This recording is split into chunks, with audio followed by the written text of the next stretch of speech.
ഡയമെൻഷന് ഒരു മാർക്ക് നമുക്ക് കിട്ടുന്നുണ്ട്. അപ്പോൾ ടോട്ടൽ 100 മാർക്സ് നമ്മൾ നോക്കുകയാണെന്നുണ്ടെങ്കിൽ എല്ലാ ഫിഗറിൻ്റെയും ഡയമെൻഷനും കൂടി നോക്കുമ്പോൾ ഏകദേശം ഒരു 10-20 മാർക്കോളം നമുക്ക് ഡയമെൻഷന് തന്നെ കിട്ടും.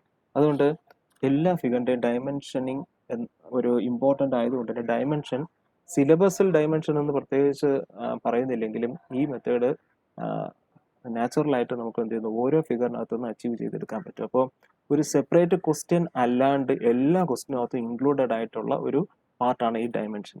അപ്പോൾ നമ്മൾ വരയ്ക്കുന്ന ഏതെങ്കിലും ഒരു മോഡൽസിൻ്റെ ഡയമെൻഷൻ ഇൻ എമ്മിൽ റെപ്രസെൻറ്റ് ചെയ്യുന്നതിന് വേണ്ടിയിട്ടാണ് നമ്മൾ ഡയമെൻഷൻ മെയിനായിട്ട് യൂസ് ചെയ്യുന്നത്. അപ്പോൾ ഡയമെൻഷന് വേണ്ടിയിട്ട് നമ്മൾ ഇതൊരു സ്ട്രക്ചർ ആണെന്നുണ്ടെങ്കിൽ ആ സ്ട്രക്ചറിൻ്റെ പുറത്ത് തന്നെ കയറി നമ്മൾ ഡയമെൻഷൻ ലൈൻ ഒരു ഡയമെൻഷൻ എത്രയെന്ന് മാർക്ക് ചെയ്യില്ല. അതിൽ നിന്ന് പുറത്തേക്ക് ഒരു ലൈൻ എക്സ്റ്റെൻഡ് ചെയ്ത് കൊണ്ടുവരും. ഓക്കെ, ആ എക്സ്റ്റെൻഡ് ചെയ്ത് കൊണ്ടുവരുന്ന ലൈനെ നമ്മൾ പറയുന്ന പേരാണ് പ്രൊജക്ഷൻ ലൈൻ.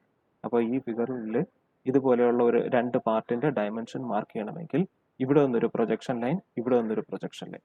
ഇവിടെ നമുക്ക് എന്ത് ചെയ്യാം, ആ ഡയമെൻഷൻ എത്രയാണോ അത് മാർക്ക് ചെയ്യാം. അത് ഡയമെൻഷൻ പല മെത്തേഡ്സിലുണ്ട്, അതിൽ ഒരെണ്ണമാണ് ഇവിടെ ഉപയോഗിച്ചിരിക്കുന്നത്. ഓക്കെ, ഇനി ഏതെങ്കിലും ഇൻക്ലൈൻഡ് പ്ലെയിൻസ് ആണ് ഉള്ളതെങ്കിൽ ആ ഇൻക്ലൈൻഡ് പ്ലെയിൻസിന് പാരലായിട്ട് അതിൻ്റെ കൂടെ തന്നെ എക്സ്റ്റെൻഡ് ചെയ്ത് പോകുന്ന ഒരു ലൈൻ കാണിച്ചതിന് ശേഷം അതിൻ്റെ ആംഗിൾ എത്രയാണെന്നുള്ളത് മാർക്ക് ചെയ്യേണ്ടി വരും. അപ്പോൾ ഇവിടെ ശ്രദ്ധിക്കേണ്ടത് ഈ പ്രൊജക്ഷൻ ലൈൻ വേണം. പ്രൊജക്ഷൻ ലൈൻ്റെ എൻഡിലോ അല്ലെങ്കിൽ ഈ ഭാഗത്തോ ഒക്കെ നമുക്ക് ഡയമെൻഷൻസ് മാർക്ക് ചെയ്യാൻ പറ്റും. പിന്നെ ഡയമെൻഷൻ ഏത് സ്റ്റൈൽ ഉപയോഗിക്കുന്നു എന്നുള്ളതും ഇമ്പോർട്ടൻ്റ് ആണ്.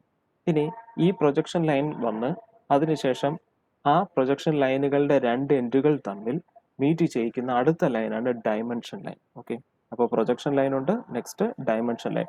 ഈ ഡയമെൻഷൻ ലൈനിൻ്റെ മുകളിലോ അല്ലെങ്കിൽ താഴെയോ അല്ലെങ്കിൽ ഏതൊക്കെ ഇതുപോലെയൊക്കെയുള്ള രീതിയിൽ നമുക്ക് മാർക്ക് ചെയ്തെടുക്കാൻ പറ്റും. ഇനി നെക്സ്റ്റ് ഡയമെൻഷൻ ലൈനിൻ്റെ 2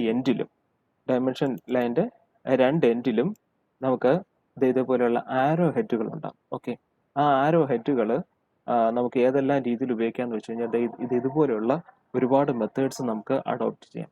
ഒന്ന് ഓപ്പൺ ടൈപ്പിൽ ചെയ്യാം, ഇല്ലെങ്കിൽ ക്ലോസ്ഡ് ടൈപ്പിൽ ചെയ്യാം, അല്ലെങ്കിൽ ക്ലോസ്ഡ് വിത്ത് ഇതുപോലെയുള്ള ഷെയ്ഡിങ്ങും കൂടെ ചേർത്തിട്ട് നമുക്ക് ചെയ്യാൻ പറ്റും.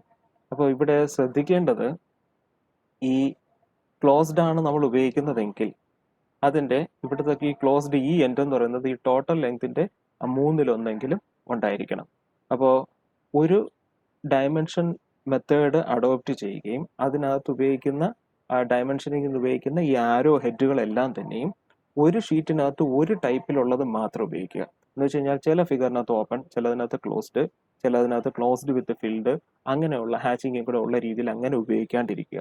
അപ്പോൾ കഴിവതും നമുക്ക് വളരെ പെട്ടെന്ന് ഉപയോഗിക്കാൻ പറ്റുന്നതെന്ന് വെച്ച് കഴിഞ്ഞാൽ ഈ ഓപ്പൺ ടൈപ്പാണ്. എന്ന് വെച്ച് കഴിഞ്ഞാൽ മാർക്ക് ചെയ്ത് ഇട്ടിട്ട് പോകാം. ഇതാകുമ്പോഴത്തേക്ക് അതിൻ്റെ ക്ലോസ് ചെയ്ത് എടുക്കുന്നതിനുള്ള ഒരു ടൈം എന്ന് വെച്ചാൽ പലപ്പോഴും നമുക്ക് വരച്ച് തീരാൻ എല്ലാ ക്വസ്റ്റ്യൻസും അറിയാമെങ്കിൽ വരച്ച് തീരാൻ തന്നെ നമുക്ക് ബുദ്ധിമുട്ടായി വരുന്ന ഒരു സമയത്ത് ടൈം ഒരു ഇമ്പോർട്ടൻ്റ് ആയിട്ടുള്ള ഫാക്ടറാണ്. അപ്പോൾ അതും കൂടി ഒന്ന് കൺസിഡർ ചെയ്യുമ്പോൾ മിക്കവാറും ആളുകൾക്ക് എളുപ്പമായിട്ട് തോന്നുന്നത് മിക്കവാറും ഈ ഓപ്പൺ ടൈപ്പാണ്. അപ്പോൾ ആ ഓപ്പൺ ടൈപ്പിലുള്ളത് നമുക്ക് ഉപയോഗിച്ച് ശീലിക്കാം. ഇനി ഏതൊക്കെ രീതിയിൽ നമുക്ക് ആംഗിൾ മെഷർമെൻറ്റ് ഏതെല്ലാം രീതിയിൽ ചെയ്യാം, അതേപോലെ സർക്കിളുകൾ, അതിൻ്റെ ഡയമീറ്റർ, അതുപോലെ റേഡിയസ്, ഇതെല്ലാം മാർക്ക് ചെയ്യുന്നതിന് വേണ്ടിയിട്ട് ഏതെല്ലാം മെത്തേഡ്സ് അഡോപ്റ്റ് ചെയ്യുക എന്നുള്ളതാണ് ഇതിനകത്ത് മാർക്ക് ചെയ്തിരിക്കുന്നത്. അപ്പോൾ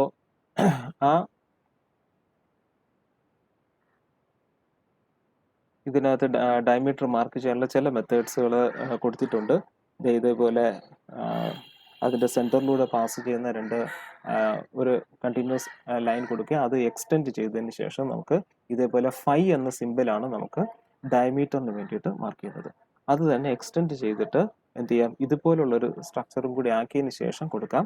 അത് വളരെ ചെറിയ രീതിയിലുള്ളതാണെങ്കിൽ, വളരെ ചെറിയ ലൈനാണെന്നുണ്ടെങ്കിൽ ഇതുപോലെ നമുക്ക് ഈ ആരോ ഹെഡുകൾ അതിനകത്ത് മാർക്ക് ചെയ്യാനുള്ള സ്പേസ് ഇല്ല എന്നുണ്ടെങ്കിൽ നമുക്ക് എന്ത് ചെയ്യാം, ഈ ആരോ ഹെഡുകൾ വളരെ പുറത്തേക്ക് കൊടുക്കത്തക്ക രീതിയിലും നമുക്ക് ഇതിനെ അറേഞ്ച് ചെയ്യാം. ഇങ്ങനെ ഡയമീറ്ററുകൾ റെപ്രസെൻറ്റ് ചെയ്യാം. അതേപോലെ ആർക്കുകൾ അല്ലെങ്കിൽ റേഡിയസ് റെപ്രസെൻറ്റ് ചെയ്യുന്നതിന് വേണ്ടിയിട്ട് ഫിഗറിനുള്ളിൽ അതിനുപയോഗിക്കുന്ന സിമ്പിൾ R-ആണ്. ആ R20 എന്ന് വെച്ച് കഴിഞ്ഞാൽ 20 mm എന്നുള്ളതാണ്. ഇവിടെ R10 ഈ രീതിയിലെല്ലാം തന്നെ ഈ ആർക്ക് വരയ്ക്കാൻ ഉപയോഗിച്ചിരിക്കുന്ന ഇതൊരു സർക്കിളിൻ്റെ പാർട്ടായിരിക്കുമല്ലോ ഈ ഒരു ആർക്ക്. ആ ആർക്കിന് ഉപയോഗിച്ചിരിക്കുന്ന സെൻറ്റർ ലൈൻ ഏതാണോ അവിടെ നിന്ന് നമുക്ക് ഇതുപോലെ എക്സ്റ്റെൻഡ് ചെയ്ത് വരയ്ക്കാം. അങ്ങനെ ആർക്കുകളും ഇതേപോലെയുള്ള മെത്തേഡ്സിൽ നമുക്ക് റെപ്രസെൻറ്റ് ചെയ്യാൻ പറ്റും. ഇനി ഉപയോഗിക്കുന്ന സിമ്പലുകൾ, ഒന്ന് ഫൈ എന്ന് പറയുന്ന ഡയമീറ്ററിന്, അതുപോലെ ആർ എന്ന് പറയുന്ന റേഡിയസിന്, പിന്നെ സ്ക്വയർ ഏതെങ്കിലും ഉണ്ടെന്നുണ്ടെങ്കിൽ, എന്ന് വെച്ച് കഴിഞ്ഞാൽ എല്ലാ സൈഡും ഈക്വൽ ആയിട്ടുള്ള ഒരു ഒബ്ജക്റ്റോ ഏതെങ്കിലും ഉണ്ടെന്നുണ്ടെങ്കിൽ അതിൻ്റെ ഡയമെൻഷൻസും ഈക്വൽ ആയിരിക്കുമല്ലോ. അതുകൊണ്ട് തന്നെ ഇതുപോലെയുള്ള ഒരു സിമ്പിൾ കൊടുത്തിട്ട് ഏതെങ്കിലും ഒരു സൈഡിൻ്റെ മെഷർമെൻറ്റ് നമുക്ക് എഴുതി ഉപയോഗിക്കാം. അതേപോലെ ആംഗുലർ ഡയമെൻഷൻസ് സൂചിപ്പിക്കുന്നതിന് വേണ്ടിയിട്ട് ഇതേപോലെയുള്ള ഒരു അറേഞ്ച്മെൻറ്റ്സ് നമുക്ക് യൂസ് ചെയ്യാം. എന്ന് വെച്ച് കഴിഞ്ഞാൽ ഇവിടെ ശ്രദ്ധിച്ചാൽ ഇത് മാർക്ക് ചെയ്തിരിക്കുന്ന എല്ലാം സെയിം ആയിട്ട് ഒരേ രീതിയിലാണ്. ഇവിടെ ആണെന്നുണ്ടെങ്കിൽ ഈ ആംഗിളിൻ്റെ സെൻറ്ററിലേക്ക് ഫോക്കസ് ചെയ്യത്തക്ക രീതിയിൽ മുകളിലും താഴെയുമുള്ളത് എങ്ങനെ അറേഞ്ച് ചെയ്യാം എന്നുള്ളതാണ് ഈ രണ്ട് എക്സാമ്പിളായിട്ട് കാണിച്ചിരിക്കുന്നത്. ഇനി നമുക്ക് മറ്റൊന്ന് ശ്രദ്ധിക്കേണ്ടത്, ഈ ഫിഗറുകൾ തന്നതിന് ശേഷം അതിനകത്ത് ഡയമെൻഷൻ മാർക്ക് ചെയ്യുമ്പോൾ ആ ഡയമെൻഷൻ്റെ പ്രൊജക്ഷൻ ലൈനും ഡയമെൻഷൻ ലൈനും ഒരു പ്രൊജക്ഷൻ ലൈൻ മറ്റൊരു പ്രൊജക്ഷൻ ലൈനായിട്ട് ഓവർലാപ്പ് ചെയ്ത് വരാത്ത രീതിയിൽ അറേഞ്ച് ചെയ്ത് പോവുക. അങ്ങനെ ആ പ്രൊജക്ഷൻ ലൈനും മറ്റുമൊക്കെ അറേഞ്ച് ചെയ്യുമ്പോൾ അതിന് മുകളിൽ ഡയമെൻഷൻസ് എങ്ങനെയൊക്കെ റെപ്രസെൻറ്റ് ചെയ്യാം എന്നുള്ളതാണ് ഈ ഫിഗറിൽ കാണിക്കുന്നത്. അതിൽ ഫസ്റ്റ് ഒന്ന് ഏതെങ്കിലും മെത്തേഡ് ഉപയോഗിക്കാം. ഇത് തന്നെ എല്ലാം ഇത് ഏതെങ്കിലും ഒരു ടൈപ്പ് ഉപയോഗിക്കാവൂ എന്ന് നിർബന്ധമില്ല. പക്ഷേ rules, bureau of Indian standard പറഞ്ഞ അനുസരിച്ചിട്ടുള്ള റൂൾസ് പ്രകാരമുള്ള സിസ്റ്റമാണ് നമ്മൾ ഫോളോ ചെയ്യേണ്ടതെന്ന് മാത്രമേ ഉള്ളൂ.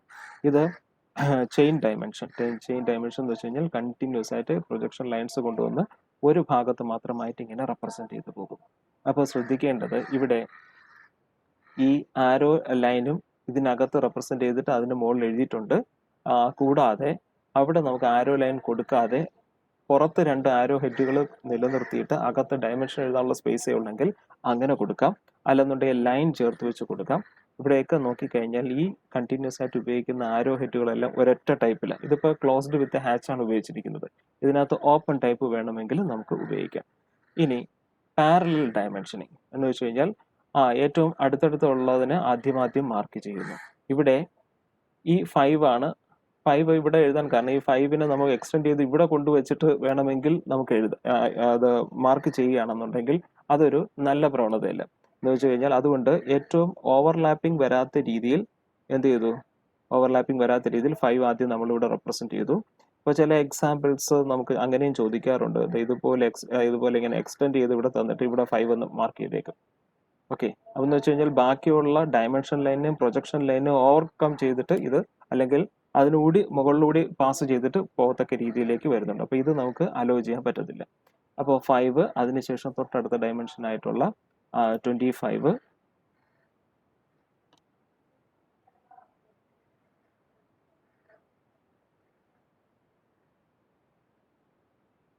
ഓക്കെ 25, അതിന് മുകളിൽ 30, ഈ ഒരു രീതിയിൽ ഇവിടെയും ഏറ്റവും അകത്തുള്ള 25 ആദ്യം, രണ്ടാമത്തത് 40, അതിനുശേഷം 50, ഇങ്ങനെ ഒന്നിന് മുകളിൽ ഒന്നായിട്ട് അടുക്കി വെക്കുന്ന രീതിയിൽ നമ്മൾ ഡയമെൻഷനിങ് അറേഞ്ച് ചെയ്യുകയാണെങ്കിൽ അതിനെ നമ്മൾ പറയുന്ന പേരാണ് പാരലൽ ഡയമെൻഷനിങ്. ഇനി സൂപ്പർ ഇമ്പോസ്ഡ് റണ്ണിങ് ഡയമെൻഷൻ എന്ന് വെച്ച് കഴിഞ്ഞാൽ ഇവിടെ ഇതായിരുന്നു ആദ്യത്തെ എക്സാമ്പിളിനകത്ത് നമുക്ക് കാണിച്ചിരുന്നത്. എന്താണെന്ന് ചോദിച്ചു കഴിഞ്ഞാൽ ഒരു എൻഡിൽ നിന്ന് ഇവിടെയൊക്കെ സ്ട്രക്ചറുകളിൽ ഡിഫറൻസ് ഉണ്ട്. ആ ഓരോന്നിനും ഓരോ ഡയമെൻഷനുമാണ്. അപ്പോൾ പക്ഷെ ഡയമെൻഷൻ മാർക്ക് ചെയ്യുന്നത് ഒരൊറ്റ എഡ്ജിൽ നിന്നായിരിക്കും. ഇവിടെ ഇതാണ് സ്റ്റാർട്ടിംഗ് പോയിന്റ്, അതിനെ നമ്മൾ 0 എന്ന് റെപ്രസെന്റ് ചെയ്യുന്നു. ഇവിടം തൊട്ട് ഇവിടം വരെ ഉള്ളത് 5 mm ആണ്, അതിനെ നമ്മൾ 5 എന്ന് ഇവിടെ മാർക്ക് ചെയ്തു. ഇനി അടുത്തത് ഈ സൈഡിൽ നിന്ന് ഇവിടം വരെ എടുക്കാണ്ട് നമ്മൾ ആദ്യത്തെ സൈഡിൽ നിന്ന് തന്നെ ഇതിന്റെ ഡയമെൻഷൻ ഇവിടെ മാർക്ക് ചെയ്ത് 25. അപ്പോൾ ആക്ച്വലി ഇതിന്റെ ഡയമെൻഷൻ എത്രയെന്ന് ചോദിച്ചു കഴിഞ്ഞാൽ ഇവിടം തൊട്ട് ഇവിടം വരെ ഉള്ളൂ എന്ന് വെച്ച് കഴിഞ്ഞാൽ ഈ 25-ൽ നിന്ന് ഈ 5 കുറയ്ക്കുന്നതാണ് ഇവിടെയുള്ള ഡയമെൻഷൻ. തൊട്ടടുത്തതെന്ന് വെച്ച് കഴിഞ്ഞാൽ വീണ്ടും 5 ആണ്. ആ 5നെ ഈ 25നോടൊപ്പം ആഡ് ചെയ്തിട്ട് 30 എന്ന് എഴുതി. അങ്ങനെ ഒരു എൻഡിൽ നിന്ന് കണ്ടിന്യൂസ് ആയിട്ട് എല്ലാ ഡയമെൻഷൻസും ആഡ് ചെയ്ത് പോകത്തക്ക രീതിയിൽ ഡയമെൻഷൻ റെപ്രസെന്റ് ചെയ്യുന്നതിനാണ് നമ്മൾ സൂപ്പർ ഇമ്പോസ്ഡ് റണ്ണിങ് ഡയമെൻഷൻ എന്ന് പറയുന്നത്. അപ്പോൾ ഇവിടെയും ആ ഡയമെൻഷൻ മെത്തേഡ് തന്നെ അതിനുള്ളിൽ വാല്യൂസ് എങ്ങനെ എഴുതുന്നു ഇതേപോലെ എഴുതാം, അല്ലെങ്കിൽ ടോപ്പ് എൻഡിനകത്ത് ടോപ്പ് റൈറ്റ് എൻഡിനകത്തേക്ക് എഴുതി പോകാൻ പറ്റും. അപ്പോൾ ഈ രണ്ട് മെത്തേഡ്സ് നമുക്ക് യൂട്ടിലൈസ് ചെയ്യാം. ഇനി നോർമൽ ഡയമെൻഷനിങ് മെത്തേഡ് ആണെങ്കിൽ ആ ഡയമെൻഷനിങ് ലൈനിന് പാരലായിട്ട് ഏത് ഏരിയയുടെയാണ് അല്ലെങ്കിൽ പാർട്ടിന്റെ ആണോ ഡയമെൻഷൻ ചെയ്യേണ്ടത് അതിൽ നിന്ന് പ്രൊജക്ഷൻ ലൈൻസ് 2 എണ്ണം വരയ്ക്കും. എന്നിട്ട് ഡയമെൻഷൻ ലൈൻ പാരലാക്കി വരയ്ക്കും. ആ പാരലിന്റെ സെന്ററിലേക്ക് നമുക്ക് ഇതുപോലെ റെപ്രസെന്റ് ചെയ്ത് എഴുതാൻ പറ്റും. ഇതൊരു മെത്തേഡ്. അത് അതേപോലെ തന്നെ ഇവിടെ 16 എഴുതിയിരിക്കുന്നത് അതിൻ്റെ ലെഫ്റ്റ് സൈഡിലാണ്. 25 എന്ന് എഴുതിയിരിക്കുന്നത് ഇതിൻ്റെ പാരലായിട്ട് അതിൻ്റെ ടോപ്പ്. അപ്പോൾ ടോപ്പ് അല്ലെങ്കിൽ ലെഫ്റ്റ് എന്നുള്ള ആ രീതിയിൽ അറേഞ്ച് ചെയ്യാം. ഇല്ലെന്നുണ്ടെങ്കിൽ ഇതിനെ ബ്രേക്ക് ചെയ്തിട്ട് അതിൻ്റെ സെൻറ്റർ പാർട്ടിൽ നമുക്ക് ഇതേപോലെ റെപ്രസെൻറ്റ് ചെയ്യാം. ഇപ്പോൾ ആദ്യത്തെ പോർഷൻ അതേപോലെ തന്നെ എഴുതി ഈ 25നെയും നമ്മൾ എന്ത് ചെയ്തു 16നെയും ഇതിന് മുകളിലേക്ക് അല്ലെങ്കിൽ മുകളിലും ലെഫ്റ്റ് സൈഡും എന്നുള്ളത് മാറ്റിയെന്ന് വെച്ചാൽ പാരലായിട്ടുള്ളത് മാറ്റിയിട്ട് ഡയമെൻഷൻ ലൈൻ്റെ സെൻറ്ററിൽ ബ്രേക്ക് ചെയ്യിച്ചിട്ട് ഇതേപോലെ എഴുതാം. അപ്പോൾ ഇതിലേതെങ്കിലുമൊക്കെ മെത്തേഡ്സ് നമുക്ക് ഡയമെൻഷന് വേണ്ടിയിട്ട് യൂട്ടിലൈസ് ചെയ്യാം. അപ്പോൾ ഈ ഡയമെൻഷൻസ് നമ്മൾ ഇതുവരെ ജസ്റ്റ് ഒന്ന് നോക്കിയതിനകത്ത് ഉള്ള എക്സസൈസ് ഇതേപോലെ 10 മാർക്കിൻ്റെയൊക്കെ ഒരു ക്വസ്റ്റ്യൻ ഇതുപോലെ തരും. ഇതിപ്പോൾ ഇതിനകത്ത് ഒരു ഡയമെൻഷൻ തന്നിട്ടുള്ള ഒരു ഫിഗറാണ്. അപ്പോൾ ഈ ഫിഗറിനകത്ത് കുറേ പ്രശ്നങ്ങളുണ്ടെന്ന് ചോദിച്ചു കഴിഞ്ഞാൽ ഇതിനകത്ത് തന്നിരിക്കുന്നതിൽ കുറേ തെറ്റുകൾ ആൾറെഡി അതിനകത്ത് അവർ ഉണ്ടാക്കി വെച്ചിട്ടുണ്ട്. അപ്പോൾ അതെന്തൊക്കെയാണെന്നുള്ളത് നമ്മളൊന്ന് നോക്കുക. അപ്പോൾ ഇവിടെ നോക്കിക്കഴിഞ്ഞാൽ ഓവർലാപ്പിംഗ് അല്ലേ, ഇതേ ഫസ്റ്റ് നോക്കിയേ, ഇവിടെ മുതൽ ഇവിടം വരെ 130 ആണ്. ആ 130ക്ക് ഉള്ളിൽ വരേണ്ട ഈ 20 എന്ന് പറയുന്ന ആളെന്ത് ചെയ്തു, ഇവിടെ 20 ഇവിടെ വരേണ്ടതാണ്. അതിന് ശേഷം 130 പുറത്തും പോകേണ്ടതാണ്. അപ്പോൾ ഇവിടെ 2 ആളുകളെ തെറ്റിച്ച് വെച്ചിട്ടുണ്ട് അല്ലേ, ആണ്. ഇനി അടുത്തത് നോക്കിക്കഴിഞ്ഞാൽ ഇവിടെ റെപ്രസെന്റ് ചെയ്തിരിക്കുന്ന 5 എന്ന് പറയുന്നത് റേഡിയസ് ആണ്, ഈ ഡയമീറ്ററിന്റെ സിമ്പിൾ കൊടുത്തിട്ട് മാർക്ക് ചെയ്തിരിക്കുന്നത്. അപ്പോൾ ഇത് മറ്റൊരു തെറ്റാണ് അല്ലേ. അതേപോലെ ഇവിടെയും ഓവർലാപ്പിംഗ് വന്നിട്ടുണ്ട്. ഇവിടെ 75ന് പുറത്തും 120 അകത്തേക്ക് മാർക്ക് ചെയ്തിരിക്കുകയാണ്. ഇവിടെ ഡയമീറ്റർ തരേണ്ടിയിരുന്ന ഭാഗത്ത് റേഡിയസിന്റെ സിമ്പിളായിട്ടുള്ള 6 മാർക്ക് ചെയ്തിരിക്കുന്നു. അങ്ങനെ ഇത്രയും പ്രശ്നങ്ങൾ ഉള്ള ഒരു ഫിഗറുകൾ തന്നിട്ട് അതിനെ കറക്റ്റ് ഡയമെൻഷൻസിലേക്ക് മാറ്റിയിട്ട് എഴുതാനായിട്ട് നമ്മളോട് ചോദിക്കും. അങ്ങനെ മാറ്റി എഴുതി കറക്റ്റിന് വരയ്ക്കുന്നതിൻ്റെ ഒരു ക്വസ്റ്റ്യൻ മസ്റ്റായിട്ട് നമ്മുടെ എക്സാമിനകത്ത് ഉള്ളതാണ്. അപ്പോൾ ആദ്യം നമ്മൾ ഈ ഡയമെൻഷനിങ് മെത്തേഡിൻ്റെ കുറേ എക്സാമ്പിൾസ്, അതിൻ്റെ റൂൾസ് ആൻഡ് റെഗുലേഷൻസ് ഏതാണെന്ന് ഈ മെറ്റീരിയൽ ഷെയർ ചെയ്യാം. അതുകൂടി നോക്കിയിട്ട് നിങ്ങളുടെ ഫിഗറിനകത്ത് എന്തൊക്കെയാണ് കറക്ഷൻ അതൊന്ന് മനസ്സിലാക്കാം. ഇനി ഇതിനെ കറക്റ്റ് ചെയ്ത ഫിഗർ ഇത് താഴെ തന്നെ കിടപ്പുണ്ട്. ഓക്കെ, ഇവിടെ 20 അകത്ത് എഴുതി, 130 പുറത്ത് എഴുതി. ഇതിൻ്റെ 5 എന്നുള്ളത് മാറ്റിയിട്ട് നമ്മൾ റേഡിയസ് ആക്കി, ഇവിടുത്തെ 6 മാറ്റിയിട്ട് നമ്മുടെ ഡയമീറ്ററിൻ്റെ സിമ്പിളാക്കി. ഇവിടെ ഡയമെൻഷൻസ് ഇവിടെ തന്നിട്ടില്ലായിരുന്നു, ഈ ഭാഗത്തിൻ്റെ ഡയമെൻഷൻ തന്നിട്ടില്ലായിരുന്നു. അപ്പോൾ അത് കിട്ടാൻ വേണ്ടിയിട്ടുള്ള ഡയമെൻഷൻ നമ്മളിവിടെ മാർക്ക് ചെയ്തു. അതേപോലെ ഇവിടുത്തെ 75 ഉള്ളിലാക്കി, 120 പുറത്തേക്ക് ഇട്ടു. ഓക്കെ, ഇവിടെയും നേരത്തെ കേസിനകത്ത് ഡയമെൻഷൻസ് ഇവിടുത്തെ 50 ഒന്നും തന്നിട്ടില്ല. അപ്പോൾ അങ്ങനെയുള്ള ഭാഗത്തെ ഡയമെൻഷൻസിനും കൂടി നമ്മൾ എന്ത് ചെയ്തു, മെഷർ ചെയ്തിട്ട് അതിനുള്ളിൽ മാർക്ക് ചെയ്ത് എഴുതണം. അപ്പോൾ തന്നിരിക്കുന്ന ക്വസ്റ്റ്യൻ അതേപോലെ വരയ്ക്കുക, അതിനകത്ത് കറക്റ്റ് ചെയ്തിട്ടുള്ള ഫിഗറുകൾ ഡയമെൻഷനിങ് മെത്തേഡ് ഇൻക്ലൂഡ് ചെയ്യിക്കുക. അങ്ങനെയുള്ള കുറച്ച് എക്സാമ്പിൾസ് ഇതിനുള്ളിൽ ആഡ് ചെയ്തിട്ടുണ്ട്. നോക്കിയാൽ ഇത് എല്ലാം തന്നെയും ഞാനൊരു ടെസ്റ്റ് നിങ്ങളുടെ ഗ്രൂപ്പിനകത്തേക്ക് ഷെയർ ചെയ്തിട്ടുണ്ട്, PI വർഗീസിൻ്റെ. ആ ടെസ്റ്റിനകത്തുള്ളതാണ്. ഈ ക്വസ്റ്റ്യൻസ് എല്ലാം തന്നെ നിങ്ങൾ പ്രീവിയസ് എക്സാമിൻ്റെ ക്വസ്റ്റ്യൻസ് നോക്കിയാൽ അതിനെല്ലാം ചോദിച്ചിട്ടുള്ളതുമാണ്. കഴിഞ്ഞ 1-2 വർഷങ്ങൾക്കുള്ളിലൊക്കെ ഉള്ള സ്ഥിരം ചോദിച്ചിട്ടുള്ള ക്വസ്റ്റ്യൻസ് ഇതല്ല. ഓക്കെ, ഇവിടെ നോക്കിക്കഴിഞ്ഞാൽ സെക്കൻഡ് എക്സാമ്പിൾ 25ൻ്റെതുണ്ട്, റേഡിയസിൻ്റെതുണ്ട്. അതേപോലെ ഇവിടെയൊക്കെ പ്രശ്നങ്ങളുണ്ട്, അകത്തോട്ട് കയറ്റി മാർക്ക് ചെയ്തിരിക്കുന്നു, പുറത്തേക്ക് ഇടേണ്ടതാണ്. അതേപോലെ ഇവിടെ റേഡിയസിന് പകരം 5 ഇട്ടിരിക്കുന്നു. ഓക്കെ, അപ്പോൾ ഇങ്ങനെയൊക്കെയുള്ള ഇവിടെ 25 ഒക്കെ അകത്ത് മാർക്ക് ചെയ്തിരിക്കുന്നു. അങ്ങനെ ഇതിനകത്ത് ചേഞ്ചസ് വരുത്താൻ സാധ്യതയുള്ള എല്ലാ ഭാഗങ്ങളും മാറ്റിയിട്ട് 25 മറ്റുമൊക്കെ പുറത്തേക്കിട്ട് 10 ഒക്കെ ഇട്ടിട്ട് നമ്മൾ അതിനെ അറേഞ്ച് ചെയ്തിട്ടുണ്ട്. അപ്പോൾ ഇങ്ങനെ കുറച്ച് എക്സാമ്പിൾസ്, റോങ് ആയിട്ടുള്ള ഫിഗർ ആദ്യവും അതിനെ കറക്റ്റ് ചെയ്തിട്ടുള്ള ഫിഗർ രണ്ടാമതും. ഓക്കെ, അപ്പോൾ ഇതെല്ലാം നിങ്ങളൊന്ന്, ഇത്രയും ഫിഗേഴ്സുകൾ നിങ്ങളൊന്ന് പ്രാക്ടീസ് ചെയ്യുക, ഒന്ന് സ്റ്റഡി ചെയ്യുക. എന്നിട്ട് ഇതിനകത്തുള്ള കറക്റ്റായിട്ടുള്ള ഫിഗർ വിത്ത് ഡയമെൻഷൻസ് നിങ്ങൾ ഇൻസ്ട്രുമെൻറ്റിലൂടെയൊക്കെ ഒന്ന് വാങ്ങിച്ചിട്ട് ഒരു ലോങ് നോട്ട് ബുക്ക്, A4 സൈസിൻ്റെ പേപ്പറുകൾ ചേർത്തിട്ടുള്ള ഒരു നോട്ട് ബുക്ക് ഉണ്ടല്ലോ, അതിനുള്ളിലേക്ക് വരയ്ക്കുക. വരച്ചതിന് ശേഷം നിങ്ങളുടെ ഗൂഗിൾ ക്ലാസ് റൂം അക്കൗണ്ടിനകത്ത് ഇതിൻ്റെ എല്ലാം ഓരോ ദിവസത്തിൻ്റെ വർക്ക് അസൈൻ ചെയ്യുന്നത് ഞാനിടാം. ഈ നിങ്ങൾ വരച്ചതിൻ്റെ ഫോട്ടോ എടുത്തതിന് ശേഷം, ഫോട്ടോ എടുത്ത് എല്ലാ ഫോട്ടോയും കൂടി ചേർത്തിട്ട് PDF ആക്കുകയോ അല്ലെങ്കിൽ ഇമേജ് ആക്കുകയോ എങ്ങനെയായാലും കുഴപ്പമില്ല. അത് ആ ഗൂഗിൾ ക്ലാസ് റൂം അക്കൗണ്ടിൽ നിങ്ങളുടെ ഐഡിക്കകത്ത് നിങ്ങൾക്ക് അസൈൻ ചെയ്ത് കിടക്കുന്ന വർക്കിനുള്ളിലേക്ക് ഒന്ന് അപ്ലോഡ് ചെയ്യണം. ഓക്കെ, അപ്പോൾ ഇന്നും നാളെയും കൂടി ഇരുന്നിട്ട് നിങ്ങൾ ആദ്യം ഈ തന്നിരിക്കുന്നതിൻ്റെ കറക്റ്റായിട്ടുള്ള ഫിഗറുകൾ ഇതിനകത്ത് ആൾറെഡി മാർക്ക് ചെയ്തിട്ടുണ്ട്, കറക്ഷൻ എന്താണെന്ന് നിങ്ങളൊന്ന് മനസ്സിലാക്കുക. മനസ്സിലാക്കിയതിന് ശേഷം അതിനെ ഒന്ന് കറക്റ്റ് ചെയ്ത് വരയ്ക്കുക. ഓക്കെ, ഇതാണ് ഡയമെൻഷനിങ്ങിനകത്ത് ഉള്ളത്. ഇനി നമുക്ക് ലെറ്ററിങ്ങും കൂടി ജസ്റ്റ് ഒന്ന് നോക്കി പോവാം. അപ്പോൾ ലെറ്ററിങ്ങിന് വേണ്ടിയിട്ട് നമുക്ക് ഏതെല്ലാം ടൈപ്പിലുള്ള ലെറ്റേഴ്സ് ഉണ്ടെന്ന് ചോദിച്ചു കഴിഞ്ഞാൽ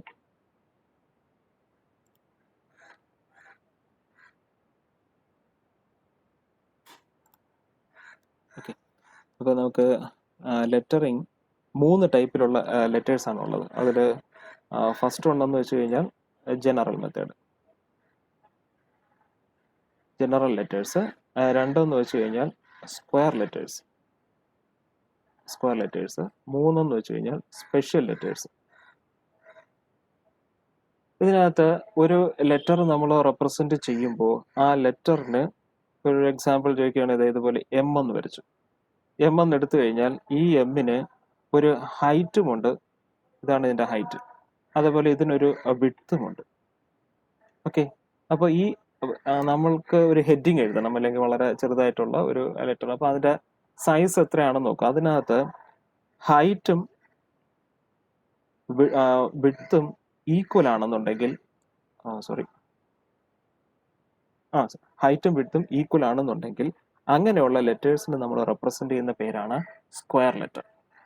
ഓക്കെ, ഇനി സ്പെഷ്യൽ ലെറ്റേഴ്സ് എന്ന് വെച്ച് കഴിഞ്ഞാൽ ഹൈറ്റിലും വിഡ്ത്തിലും ഈ റേഷ്യോസ് ഒന്നും കീപ്പ് ചെയ്യാൻ അല്ലെങ്കിൽ നോർമലി കീപ്പ് ചെയ്യാൻ പറ്റാത്ത ലെറ്റേഴ്സ് ഉണ്ട്. അതിനകത്ത് ഒരു എക്സാമ്പിൾ ആണ് ഐ, നമ്മൾ ക്യാപിറ്റൽ ഐ മാർക്ക് ചെയ്യും. അതേപോലെ ഡബ്ല്യു, ഈ 2 ലെറ്ററും നേരത്തെ സൂചിപ്പിച്ച ഈ 2 വകഭേദത്തിനകത്തും വരാൻ പറ്റില്ല. ഇനി ജനറൽ ബാക്കിയുള്ള ഈ 2 ലെറ്റേഴ്സിൽ സ്ക്വയർ ലെറ്റർ ആയിട്ട് വരാൻ ഉള്ള ലെറ്റേഴ്സ് എന്ന് പറയുന്നത് ഈ ആളുകളാണ്. T, O, M, Q, V, A, X, Y. ഇത്രയും ആളുകളാണ് സ്ക്വയർ ലെറ്റേഴ്സ്. അപ്പോൾ അത് ഓർക്കാനായിട്ട് ടോം, ക്യൂ, വാക്സി എന്ന് ഓർക്കുക. ഓക്കെ, അപ്പോൾ ഇത്രയും ആളുകൾക്കുള്ള പ്രത്യേകത ഹൈറ്റും വിഡ്ത്തും അവർക്ക് ഈക്വൽ ആണ്. അപ്പോൾ ഈ ഐ, ഡബ്ല്യു, പിന്നെ ഈ ടോം, ക്യൂ, വാക്സി എന്ന് പറയുന്ന അത്രയും ആളുകൾ അല്ലാണ്ട് വരുന്ന എല്ലാ ലെറ്റേഴ്സും എന്ന് പറയുന്നത് ജനറൽ ലെറ്റേഴ്സ് ആണ്. അപ്പോൾ ഇവിടെ ഹൈറ്റിനും വിഡ്ത്തിനും ചില സ്പെഷ്യൽ കേസസ് ഉണ്ട്, കാരണം ഇതിനകത്ത് വിഡ്ത്ത് ഇല്ല, ഇവിടെ വിഡ്ത്ത് കൂടുതലാണ്. ഓക്കെ, അങ്ങനെ വരും. ഇവിടെയാണെങ്കിൽ ഹൈറ്റും വിഡ്ത്തും ഈക്വൽ ആണ്. ഇനി ജനറൽ ലെറ്റേഴ്സിന്റെ കേസിൽ അതിന്റെ വിഡ്ത്ത് എന്ന് പറയുന്നത് width is equal to 5/6 times of height ആയിരിക്കും. അപ്പോൾ ഒരു എക്സാമ്പിൾ നോക്കുകയാണെങ്കിൽ നിങ്ങൾ വരയ്ക്കുന്ന ഒരു ഫിഗർ, ഒരു ലെറ്ററിന്റെ ഹൈറ്റ് നിങ്ങൾ ഉദ്ദേശിച്ചിരിക്കുന്നത് height is equal to 12 mm ആണെന്നിരിക്കട്ടെ. 12 mm ആണെങ്കിൽ അതിന്റെ വിഡ്ത്ത് എന്ന് പറയുന്നത് എത്ര വരും? ഇവിടെ സൂചിപ്പിച്ച പോലെ 5/6 × 12 അല്ലെന്നുണ്ടെങ്കിൽ 10 mm ആയിരിക്കും. എന്ന് വെച്ച് കഴിഞ്ഞാൽ ഒരു അല്പം ചെറുതായിരിക്കും. അങ്ങനെയുള്ളതാണ് ജനറൽ ലെറ്റേഴ്സ്. അപ്പോൾ ഇവിടെ സ്ക്വയർ ലെറ്റേഴ്സ് ആണെന്നുണ്ടെങ്കിൽ നിങ്ങളെ ഹൈറ്റും എത്ര വരും? ഹൈറ്റ് എന്ന് പറയുന്നത് നിങ്ങൾക്ക് 12 തന്നെ ആയിരിക്കും, വിഡ്ത്ത് എന്ന് പറയുന്നതും 12 mm ആയിരിക്കും. ഇവിടെയാണെങ്കിൽ ആ കേസസ് നടക്കില്ല. അപ്പോൾ ഇങ്ങനെയുള്ള കേസസിൽ നമുക്ക് 12 mm ഹൈറ്റ് ഉള്ള ഒരു ഫിഗറിൽ എങ്ങനെ വരയ്ക്കാമെന്ന് നോക്കാം. അതിനകത്ത് ഞാൻ ആൾറെഡി ഇവിടെ മാർക്ക് ചെയ്തിട്ടുണ്ട്. നമ്മൾ 12 mm വേണ്ടിയിട്ട് ഇതേപോലെ ഒരു ബോക്സുകൾ തയ്യാറാക്കണം. എന്ന് വെച്ച് കഴിഞ്ഞാൽ 2 mm 2 mm വെച്ചിട്ടുള്ള ഹൈറ്റും അങ്ങനെ 2 വെച്ചിട്ട് 6 ഇതാകുമ്പോഴത്തേക്ക് 12 ആയല്ലോ. അതേപോലെ ഇങ്ങോട്ടും ഇങ്ങനെ നീളത്തിൽ 2 mm ഗ്യാപ്പ് ഇട്ടിട്ട് ഇതുപോലെ റോസും കോളംസും വെച്ചിട്ടൊന്ന് ഡിസൈൻ ചെയ്യുക. ഇനി ആ ഡിസൈൻ ചെയ്യുമ്പോൾ അതിനുള്ളിൽ എ എന്ന് പറയുന്നത് നമുക്ക് സ്ക്വയർ ലെറ്റർ ആണ്. സ്ക്വയർ ലെറ്ററിൽ അതിന്റെ ഹൈറ്റും അതിന്റെ വിഡ്ത്തും ഈക്വൽ ആണ്. അപ്പോൾ ഇവിടെ 6 ബോക്സസ് വിത്ത് 2 mm ഈച്ച്, അതുപോലെ ഹൈറ്റും 6 boxes with each one 2 mm. അങ്ങനെ ഒരു സ്ക്വയർ എടുത്തു കഴിഞ്ഞാൽ അതിനുള്ളിൽ ഈ എ എന്ന് പറയുന്നത് ഇതിന്റെ 3 ഇവിടെ 6ലേക്ക് 0-ൽ നിന്ന് 6ലേക്കും ഒക്കെ വരച്ചതിന് ശേഷം ഈ 2 എന്ന് പറയുന്ന പോർഷനിൽ ഇതേപോലെ നമ്മൾ കൊണ്ടുവന്ന് നിർത്തും. ഇനി നെക്സ്റ്റ് ഒരു ഗ്യാപ്പ് വിട്ടതിന് ശേഷം അടുത്ത ബി എന്ന് പറയുന്നത് എന്താണ്? ജനറൽ ലെറ്റർ ആണ്. അവിടെ ജനറൽ ലെറ്ററിനെ സംബന്ധിച്ചിടത്തോളം നെക്സ്റ്റ് ഇവിടെ നിന്ന് ഇത് 0 ആണ്. 0, 1, 2, 3, 4, 5. കാരണം എന്ന് വെച്ച് കഴിഞ്ഞാൽ സ്ക്വയർ ലെറ്റർ അല്ലാത്തതുകൊണ്ട് വിഡ്ത്ത് ഒരു ബ്ലോക്ക് കുറഞ്ഞു നിൽക്കും.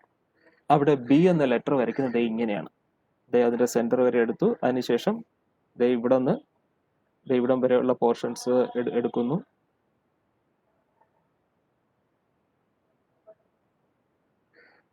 ഇവിടെ നിന്ന് വരെയുള്ള പോർഷൻ എടുക്കുന്നു, സ്ട്രെയിറ്റ് ആയിട്ട് പോകുന്നു. ഈ ഒരു ബോക്സിനുള്ളിൽ എന്ത് ചെയ്തു, കർവ് ചെയ്യും. വീണ്ടും സ്ട്രെയിറ്റ്, അടുത്ത എഡ്ജ് എവിടെയൊക്കെയാണോ ചേഞ്ച് വരുന്നത് അവിടെ മാത്രം കർവ്, എന്നിട്ട് സ്ട്രെയിറ്റ് ആയിട്ട് കൊടുക്കും. ഇവിടെയും ഇതേപോലെ വന്നു, സ്ട്രെയിറ്റ്, ഈ എഡ്ജിൽ മാത്രം കർവ്. അപ്പൊ ഈ വിഡ്ത്തിനെക്കാട്ടിൽ വീണ്ടും ഒരു വിഡ്ത്ത് കുറച്ചിട്ടാണ് മുകളിൽ വരയ്ക്കുന്നത്. അതേപോലെ സി എന്ന് പറയുന്നതും ജനറൽ ലെറ്റർ ആണ്. അപ്പോൾ സി ഇതേപോലെ ഒരു കർവ്, സ്ട്രെയിറ്റ് ആയിട്ട് പോയി, അടുത്ത കർവ്, വീണ്ടും സ്ട്രെയിറ്റ് ആയിട്ട് വന്നു, ഇവിടെ ഒരു കർവ്. ഓക്കെ, ഇങ്ങനെ ഈ എ ടു ഇസഡ് വരെയുള്ള ഇത് ഇവിടെ WXYZ. അപ്പൊ ഡബ്ല്യുവിന്റെ കേസിൽ മാത്രം ഐ എന്ന് പറയുന്നത് ഒറ്റ സ്ട്രോക്ക് മാത്രം. ഐ ആൾറെഡി ഇവിടെ ഇവിടെ വന്നിട്ടുണ്ട്. എച്ച് കഴിഞ്ഞാൽ ഒരു സ്ട്രോക്ക് ഇട്ടിട്ട് ഐ അങ്ങ് വരയ്ക്കുക, അടുത്ത സ്ട്രോക്ക് ഇട്ടിട്ട് ജെ ഇതേപോലെ നോക്കുക. ഓക്കെ, അതേപോലെ ഡബ്ല്യു എന്ന് പറയുമ്പോഴത്തേക്ക് നമ്മളിവിടെ 2 പോർഷൻസ് അഡീഷണൽ ആയിട്ട് എടുക്കും. നമുക്ക് സാധാരണ മാക്സിമം 6 ആണ് ഈ വിഡ്ത്ത് വരുന്നത്. ഇവിടെ എന്ത് ചെയ്യുന്നു, 8 വരെ എടുത്തതിന് ശേഷം ഇതേപോലെ മാർക്ക് ചെയ്യും. ഓക്കെ, അപ്പോൾ ഈ മെത്തേഡ് ഇതിപ്പോൾ ഞാൻ ആൾറെഡി നിങ്ങൾക്ക് ഷെയർ ചെയ്യാം. ഈ മെത്തേഡ് അനുസരിച്ചിട്ട് നിങ്ങളൊന്ന് വരച്ച് നോക്കണം. ഓക്കെ.